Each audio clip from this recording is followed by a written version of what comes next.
বিশ্বকাপ জেতার স্বপ্ন শুধু ট্রফি জয়ের জন্য নয়, এর সঙ্গে জড়িয়ে থাকে বিশাল অঙ্কের অর্থও।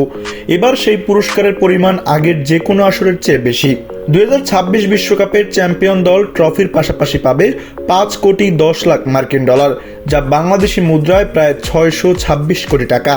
2022 বিশ্বকাপ জয়ী আর্জেন্টিনা পেয়েছিল 4 কোটি 20 লাখ ডলার, অর্থাৎ এবার চ্যাম্পিয়ন দল প্রায় 80 লাখ ডলার বেশি পাচ্ছে। শুধু চ্যাম্পিয়নই নয়, বিশ্বকাপে অংশ নেওয়া প্রতিটি দলই অর্থ পায়।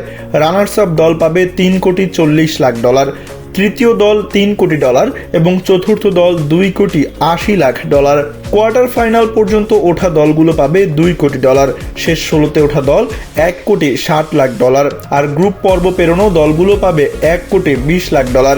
এমনকি গ্রুপ পর্ব থেকেই বিদায় নেওয়া দলগুলোর জন্য রয়েছে 1 কোটি ডলার পুরস্কার। এর বাইরে প্রতিটি অংশগ্রহণকারী দল আলাদাভাবে অংশগ্রহণ ও প্রস্তুতি বাবদ আরও 1 কোটি 25 লাখ ডলার পাবে। এবারের বিশ্বকাপের মোট পুরস্কার তহবিল 87 কোটি 10 লাখ ডলার, যা 2022 সালের তুলনায় প্রায় দ্বিগুণ। তবে এই অঙ্ক ফিফার মোট আয়ের তুলনায় খুবই ছোট, কারণ এবারের বিশ্বকাপ থেকে ফিফার সম্ভাব্য আয়